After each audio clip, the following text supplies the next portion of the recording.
Bonsoir à tous. À la une de ce journal, après la guerre contre les séparatistes anglophones, les régions du nord-ouest et du sud-ouest subissent de plein fouet la crise sanitaire liée à la pandémie du coronavirus.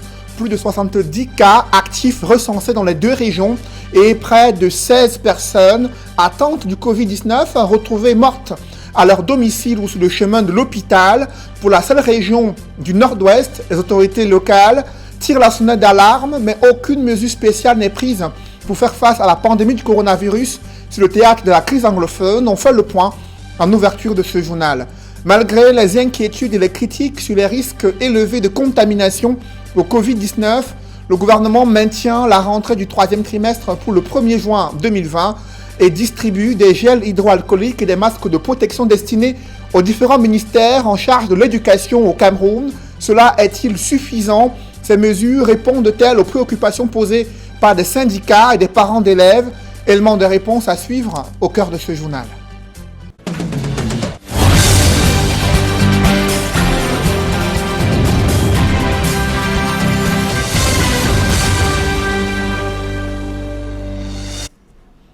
Merci de suivre cette édition complète de l'information sur Equinox Télévision. Coup de projecteur sur l'insécurité qui prend de l'ampleur dans les zones reculées situées à l'extrême nord du Cameroun. Des attaques de bandes armées et groupes terroristes se multiplient. L'économie locale en prend un sérieux coup. Face à la détresse des populations, des lourdeurs administratives plombent le renforcement du déploiement sécuritaire dans des localités qui manquent cruellement de services sociaux de base. C'est un grand reportage que signent Amadou Daïrou et Gladys Sidier. Village Makulaye, dans l'arrondissement de Mora, département du Mayo-Sava, région de l'extrême nord. Un calme de cimetière règne. Les maisons sont vides, les populations ont déserté les lieux pour trouver refuge dans les montagnes. Depuis plus d'1 an, le canton de Podoko Nord, qui a pour appellation aussi le village Makulaye, souffre des atrocités de la secte Boko Haram. Ce n'est plus un problème seulement de tout le département, mais Makulaye particulièrement en est victime. Nous comptons à ce jour plus de 9 morts. Et dernièrement, on a eu 3 victimes dans la même famille. Il était temps, après tout ce qui a été dit, après tous les efforts consentis, que les fils et filles de Makulaye se mobilisent. Les fils et filles Podoko disent il faut faire quelque chose, il faut aller vers l'administration, il faut crier sa souffrance. Les assaillants avaient jusque-là pour cible les hommes, mais désormais, ils s'en prennent aux femmes. Avant, les femmes pensaient que c'est juste l'affaire des hommes, puisqu'on négocie seulement les hommes et on laissait les femmes. Mais dès que les femmes ont vu que leur collègue a été abattu froidement, c'est là où les femmes ont commencé à fuir d'abord elles-mêmes vers la montagne avec les petits-enfants. Les habitants de Makulaye s'adaptent peu à peu à leur nouveau mode de vie en montagne, tout en scrutant l'horizon en cas de nouvelle attaque de Boko Haram. Aujourd'hui, comme il fait chaud, vraiment, il faut chercher les branches, les feuilles. Ceux qui en ont les moyens, ils ont leurs petits matelas. Ceux qui en ont les moyens, ils ont un peu de drap. Et c'est comme ça que les gens se protègent aujourd'hui. Bon, pour nous en sortir, nous descendons quand même chaque matin. Nous partons chercher un peu d'eau, de quoi se laver, laver nos habits, laver les enfants. Et nous remontons aussi le soir avec un peu d'eau pour faire boire les petits-enfants parce qu'ils en ont besoin. Ici, l'on est convaincu que le sous-développement contribue à accentuer les souffrances des populations qui n'ont pas d'eau potable, pas d'électricité, qui sont sevrées des éléments de base pour leur plein épanouissement. Nous avons pensé que nous sommes abandonnés de l'État à notre triste sort. Depuis plusieurs années, nous avons bénéficié de l'électrification rurale. Cependant, nous n'avons jamais été branchés et tous les poteaux sont tombés. L'électrification aurait dû participer à sécuriser davantage nos villages. En ce qui concerne les comités de vigilance, ils sont les moins lotis. Les autorités locales avouent à demi-mot leur impuissance face à cette situation. Mais elles tentent tout de même de rassurer les populations et les invitent à collaborer avec les forces de défense et de sécurité. J'ai déjà fait au moins 3-4 rapports. À la date du 30 mars, on savait déjà qu'en début avril, il y aura un poste à Makulaye. Il y aura un poste à Kassa et un poste à Goujoumdele, plus un autre poste à Goumouldi. Ça, c'était déjà calé. Au 31 mars, on bouge le colonel qui commande le 42e.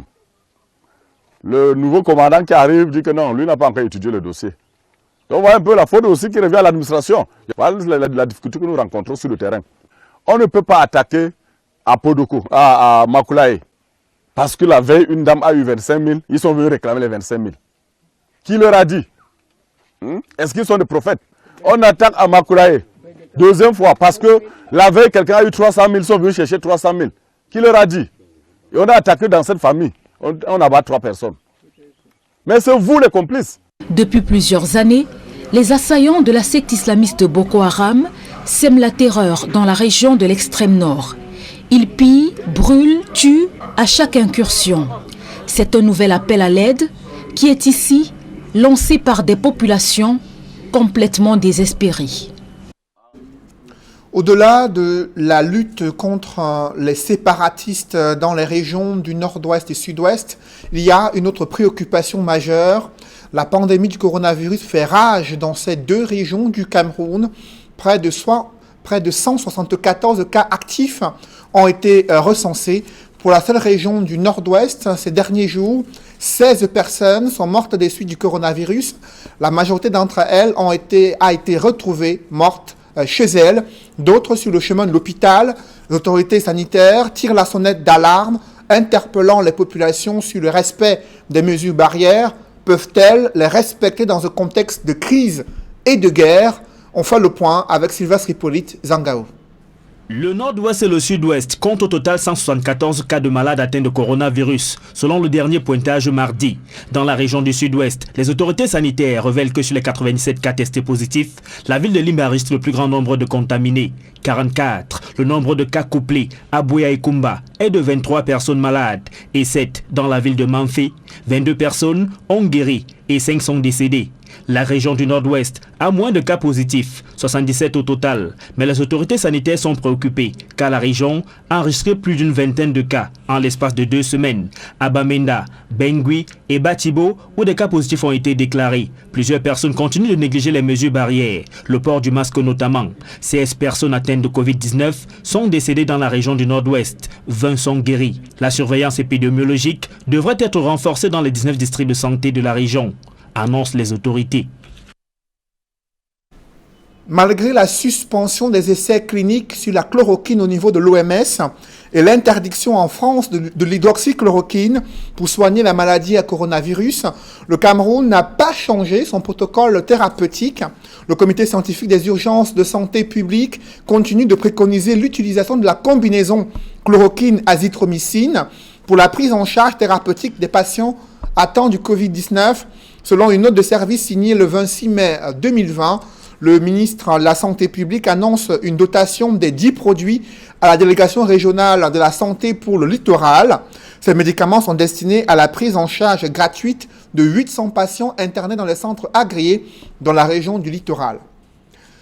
Je vous le disais en titre, il y a de fortes inquiétudes et des critiques sur les risques élevés de contamination Covid-19 lors de la rentrée du 3e trimestre de l'année scolaire 2019-2020.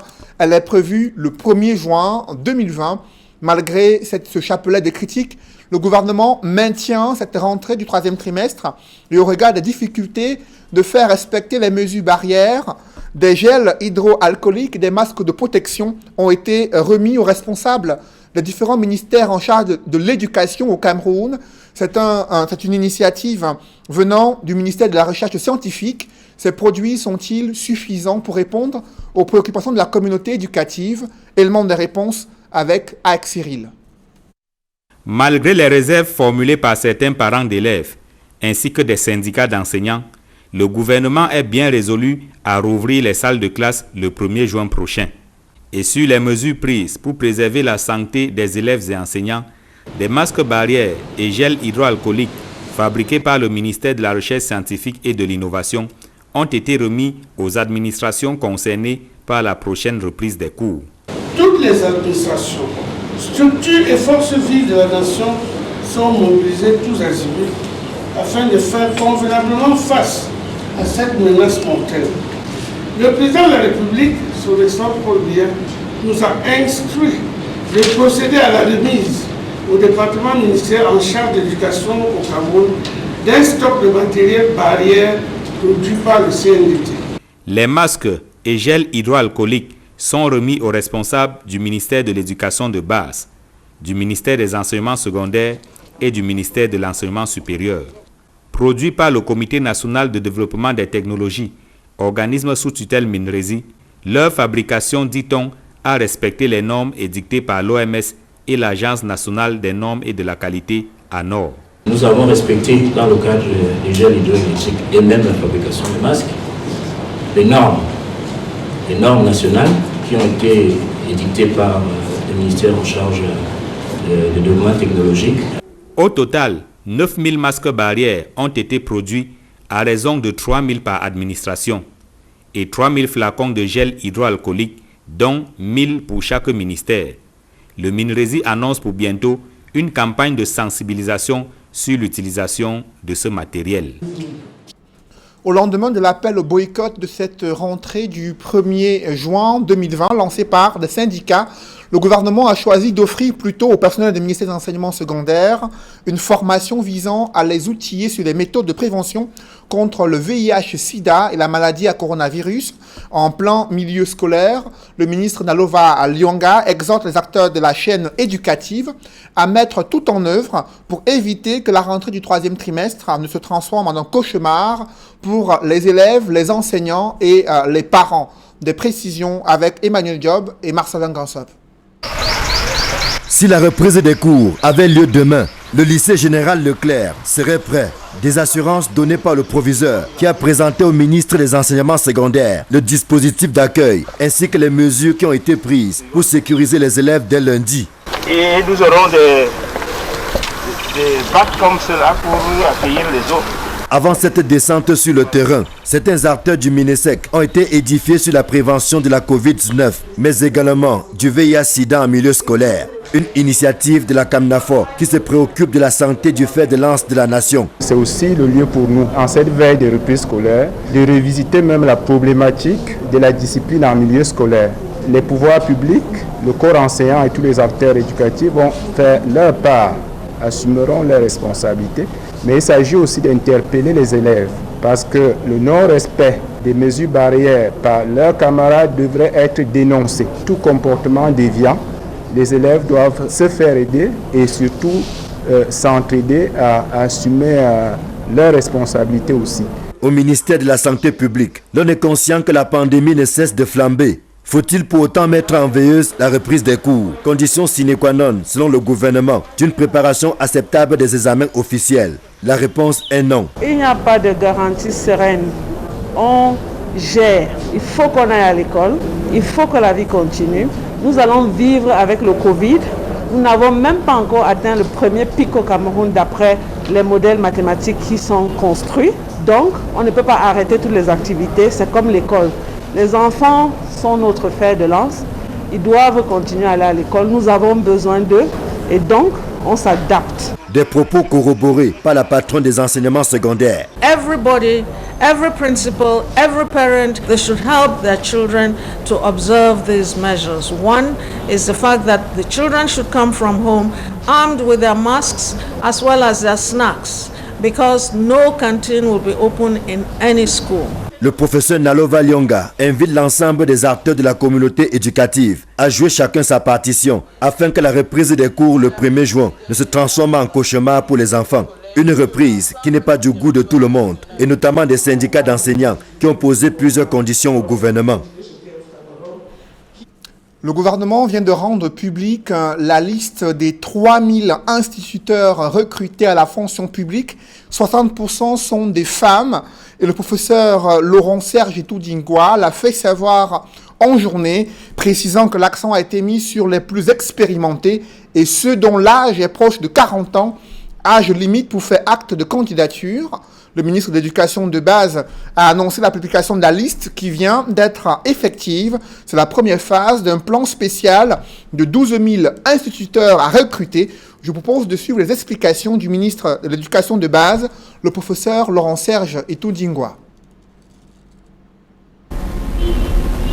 Et à ceux qui sont beaucoup plus jeunes, dont les diplômes sont très récents, parce que nous avons tenu compte du fait qu'il y en a qui ont eu ces diplômes depuis longtemps, qui enseignent, même si ce n'est pas dans le secteur public, et qui ont plus d'expérience, et qu'il est bon, si on avait un choix à faire entre un enseignant expérimenté et celui qui vient de sortir d'école, il est bon qu'on prenne celui qui a beaucoup plus d'expérience, parce qu'il est à même dans les régions, dans les zones où on a vraiment besoin d'enseignants, parce qu'il n'y en avait pas, il est à même de maîtriser l'environnement socio-éducatif, parce qu'il a déjà fait exemple et cours ailleurs.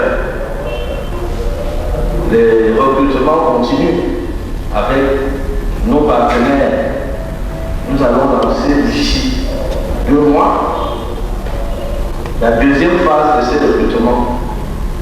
Je voudrais annoncer que tous ceux qui ont fait acte de candidature et qui se retrouvent dans notre base de données n'auront plus besoin de nous envoyer un dossier pour ces phases à venir. On pourra réexaminer leurs conditions avec la critériologie qui varie. Je donne un exemple. Nous avons dit âge limite 40 ans. Nous avons des candidats qui ont 22 ans, 24 ans, 25 ans. Ils ont encore un peu de temps par rapport à ceux qui, cette année, ont 38, 39 ans et qui n'ont pas été recrutés. Parfois parce que le dossier n'était pas bon et qui auront sûrement leur chance au prochain recrutement. Dans le reste de l'actualité, Ni John Froundy fait le bilan du SDF 30 ans après l'existence de ce parti politique de l'opposition. Pour le chairman, le SDF a contribué à l'évolution des institutions et au progrès en matière de principes démocratiques respectés au Cameroun. Cela n'a pas pour autant occulté les multiples échecs enregistrés par ce parti politique durant ces 2 dernières années, notamment lors de l'élection présidentielle et les récentes élections législatives et municipales. Les points saillants du discours de John Froundy à ses militants du SDF, c'est avec Donald Brice Kamgan. What I want to tell you on this media. Ni John Froundy rappelle d'emblée les circonstances de la naissance du Social Democratic Front le 26 mai 1990. Une création du SDF motivée par une volonté d'instauration de l'égalité de chances pour tous, écrit-il à ses militants. Un lancement du parti de la balance au cours duquel 6 personnes sont tuées relate le chairman depuis les États-Unis où il est en retrait maladie en ce moment. Naissance dans la douleur de la formation politique qui a contribué depuis lors aux différents progrès au plan démocratique, au plan de l'amélioration du cadre institutionnel et à la lutte contre la corruption. Des acquis obtenus grâce à la présence de la formation politique dans les institutions, le SDF indique que les questions orales de ses députés aux membres du gouvernement ont permis de mettre en lumière les détournements de fonds publics répandus dans les sphères de l'État. Le cas de l'ancien ministre Mouchipou Seydou est évoqué par le parti, qui ajoute que la dénonciation de cet ancien ministre des Postes et Télécommunications, emprisonné pour détournement de fonds publics, a ensuite donné lieu au lancement de l'opération Épervier. 30 ans après sa création, le parti croit savoir que son expérience, sa détermination et sa maturité sont à utiliser par le Cameroun pour les défis auxquels il fait face. Boko Haram, la pauvreté, le coronavirus, mais surtout la crise anglophone et le tribalisme. Sur les tensions dans le nord-ouest et le sud-ouest, Ni John Froundy appelle le gouvernement à ouvrir un vrai dialogue et à engager la réconciliation. Le dispositif administratif et les lois sont à réformer pour faire face au repli identitaire afin d'exploiter le dense potentiel culturel du Cameroun et en faire une nation, propose le parti. Au-delà, le fédéralisme est la forme de l'État grâce à laquelle chaque citoyen peut s'intégrer dans le développement, maintient le SDF. Avec 3% de voix lors de la présidentielle de 2018, 5 députés à l'Assemblée nationale et une dizaine de mairies, le SDF a substantiellement perdu de l'espace sur la scène politique nationale. C'est l'histoire surprenante d'une prise d'otage hors du commun. La scène se déroule dans la région de l'Ouest. Une fillette a été sauvée des griffes de ses ravisseurs. Son enlèvement avait été orchestré par sa propre mère. Objectif, contraindre le père de l'enfant résidant à l'étranger de payer une forte somme d'argent en guise de rançon. Le récit des faits avec Leclerc Sakem. Agrippée à son papa, la petite Léa Njoya retrouve la chaleur familiale après plusieurs heures de captivité. L'histoire d'Estrella Chronique dans le département du Noun, région de l'Ouest Cameroun. Une femme qui fait kidnapper son enfant pour exiger la rançon aux géniteurs. Les faits remontent au 19 mai dernier quand la petite Léa est enlevée au domicile familial par des ravisseurs. C'est mardi vers 17h que la mère de l'enfant m'a appelé pour me dire qu'on enlevait l'enfant. J'ai dit vous êtes où? Elle m'a dit qu'ils sont à Fumbot, au quartier compagnie. J'ai démarré la voiture, je suis arrivé là-bas. En cours de route, je les appelé pour leur demander s'ils ont signalé à la brigade. Ils ont dit oui, ils sont tentés d'aller à la brigade. C'est là où moi aussi je me suis dirigé vers la brigade. On s'est retrouvé là-bas. On est allé à la recherche de l'enfant. L'alerte est donnée. Les forces de l'ordre sont saisies. L'investigation des éléments de la brigade de gendarmerie de Fumbot va permettre d'interpeller les premiers suspects. Curiosité, c'est la tante de l'assiette qui est à la manœuvre. Le 19 mai 2020, nous avons, agissant sur renseignement, interpellé la nommée Choupo Adjara, auteur présumé de l'enlèvement de sa nièce, nommée Njoya Lia, âgée de 2 ans. Plus loin, la tante vendra à son tour la mèche. La génitrice de la gamine n'est pas innocente dans l'affaire. L'exploitation minutieuse de ce suspect a permis d'interpeller la nommée Moum Soneke Rianatou, qui n'est autre que la mère du bébé enlevé et qui a organisé l'enlèvement de sa propre fille dans le but d'exiger du père de l'enfant qui vit ailleurs le versement d'une forte rançon. Les recherches que nous avons faites pendant 24 heures ont permis de retrouver le bébé enlevé, bien portant, dans la résidence du nommé Mefire Maman, qui était chargé de garder en otage cette victime innocente. Une attitude qui laisse cependant pantoir les membres de la famille. Mais on est dépassé parce que on a trouvé que le problème c'est sa grande soeur, la mère de l'enfant, qui a essayé de dire à ma fille de prendre l'enfant pour aller garder. Et il essaye de voir quelque chose chez son mari. La mère de l'enfant nous fait comprendre que son mari est vraiment très chiche. Depuis qu'il avait son mari, il a fait 2 enfants avec le mari. Le mari n'arrive pas à lui donner quelque chose. Donc, il voulait passer par ces coulisses pour avoir un peu d'argent chez son mari. Bon, ça a mal tourné. On est isolé, on est dépassé. C'est un accident de la famille. On ne sait pas comment. C'est Dieu seul qui va nous essayer de nous analyser. Le département du Noun s'illustre de plus en plus par des faits insolites ces derniers mois. Au mois d'avril dernier, c'est une dizaine de cas d'enlèvement avec demande de rançon aux familles. D'autres otages ont été retrouvés malheureusement sans vie, assassinés par leurs bourreaux. C'est une nouvelle prise de la douane camerounaise. Ces éléments ont intercepté un bus de transport en commun où étaient dissimulées des canettes de bière issues de la contrebande. Plus de précisions avec Julienne Berthebissaille. Un bus de transport pas comme les autres, garé dans l'enceinte du secteur des douanes du littoral 2.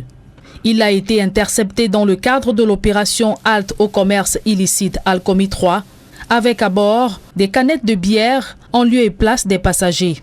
Il s'agit en fait d'une information que nous avons reçue d'un aviseur et que nous avons essayé d'exploiter. L'information nous faisait état d'un bus d'une agence de la place qui arrivait avec une cargaison de bière en lieu et place des passagers.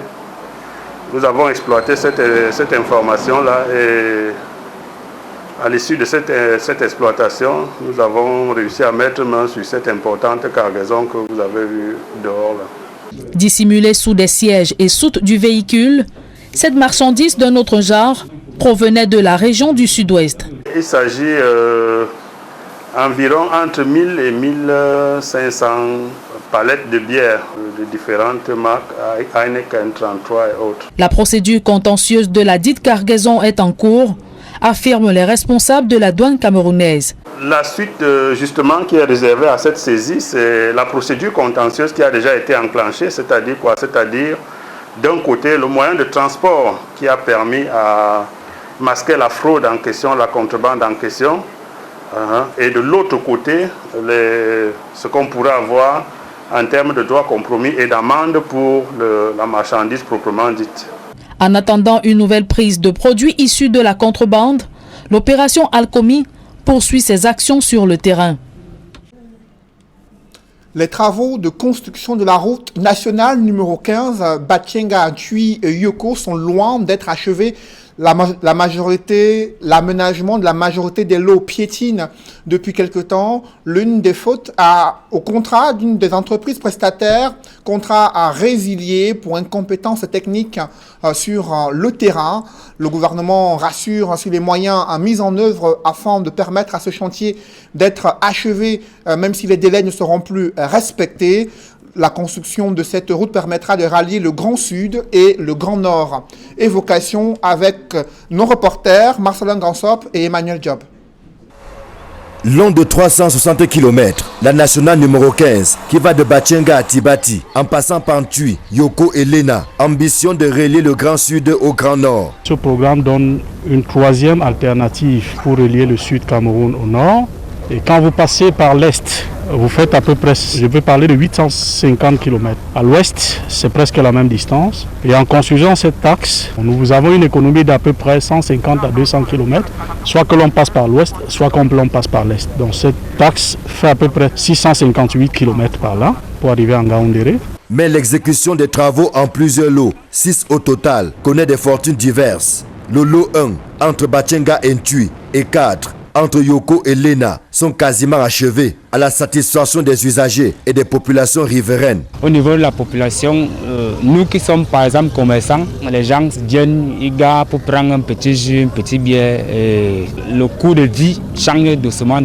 On espère qu'avec la décentralisation qui arrive, ça va nous aider. Quant au lot 2 et 3, ils donnent des mots de tête au pouvoir public, avec dans le premier cas une résiliation de contrat et dans le second un taux de réalisation qui atteint à peine les 27%. Le lot 2, vous êtes au courant que la défaillance de l'entreprise a amené le maître d'ouvrage à résilier. On a d'ailleurs lancé l'appel d'offres et je pense que la contractualisation ira vite. On l'a divisé en 2 sous-lots qui va donc de Ntui à Mankim qui faisait 96 km. Le lot 3, l'entreprise de l'évolution est sur cet axe et ce lot 3 va de Mankim à Yoko. Les populations vont donc patienter pour voir le bitume passer sur ce tronçon, tout comme sur celui qui va de Lena à Tibati en passant par Sekbe. De part et d'autre, les travaux auraient pu s'exécuter à un rythme plus rapide. Malheureusement, certaines contraintes ne facilitent pas le travail. C'est le problème foncier. Nous avons aussi les problèmes quand vous êtes sur la zone de Lena jusqu'à Tibati, le relief qui est suffisamment accidenté, qui freine les travaux. Nous avons aussi la forte pluviométrie. Et si je prends le cas du lot 1 ici, le niveau d'eau a augmenté d'à peu près 5 mètres. Ce qui a amené le maître d'ouvrage à changer un peu certaines dispositions techniques dans la construction de ce pont. Ce sont environ 380 milliards qui ont déjà été mobilisés par le gouvernement et ses partenaires pour la construction de 360 km de route entre Batienga et Tibati, en plus des aménagements connexes qui consistent à doter les localités traversées par le projet d'infrastructures sociales de base. On dit qu'avec la route, le développement vient, mais généralement, lorsque ce développement n'est pas accompagné, il tarde à venir. Donc c'est pour ça que généralement dans le dimensionnement des projets routiers, on songe à y associer le volet social qui doit accompagner l'infrastructure routière. Au nombre des projets à réaliser figurent les salles de classe, les centres de santé intégrés, les magasins de stockage, les points d'eau et autres hangars de marché. Certains de ces projets font déjà le bonheur des populations. Mesdames, Messieurs, c'est la fin de ce journal. Merci de l'avoir suivi. Juste après cette édition de 20h, retrouvez Serge Alain Autrou et ses invités pour le débrief du journal sur le plateau d'Equinox Soir. Serge Alain. Voilà, kidnapping d'un autre genre dans le département du Noun. Vous avez suivi le récit des circonstances de l'enlèvement d'une fillette par sa propre mère en vue d'extorquer un peu d'argent au père de l'enfant. Fort heureusement, la gendarmerie est intervenue et selon la famille de la présumée cerveau, qui est celle qui est considérée comme le cerveau de cette opération, la famille fait savoir qu'elle accuse le père de l'enfant, je reprends l'expression, d'être chiche, raison pour laquelle elle s'est lancée dans cette opération de kidnapping de sa propre fillette dans le but d'avoir un peu d'argent venant de la part du père de l'enfant. Voilà, le gouvernement persiste et signe. Les cours reprennent lundi pour ce qui est des classes d'examen. Vous avez vu les différents ministères se mobiliser. D'abord, le ministère de la Recherche scientifique qui fait savoir qu'il y a le chef de l'État qui a donné instruction pour la distribution des gels hydroalcooliques et des masques. Seulement, vous avez noté ce chiffre, 9000 masques destinés aux 3 ministères en charge de l'éducation. Cela est-il suffisant pour le nombre d'étudiants et d'élèves attendus lors de la rentrée du 3e trimestre? La réponse pourrait elle-même être évidente. Néanmoins, le ministre de l'Enseignement secondaire se veut rassurante. Elle s'est rendue au lycée Leclerc afin de s'assurer de l'effectivité des mesures barrières et autres moyens déployés pour faire respecter ces mesures barrières et garantir une rentrée sereine pour les enfants inscrits en classe d'examen. Cela, pour autant, ne permet pas de répondre aux préoccupations posées par des syndicats et certains parents d'élèves inquiets au regard des risques élevés de contamination au Covid-19. Cédric Noufele, il y a le lycée de Batchenga aussi. Vous nous avez présenté un reportage de Marcelin Gansop sur le lycée de Batchenga la semaine dernière. Ce lycée où presque toutes les toitures sont endommagées à la suite d'un violent orage.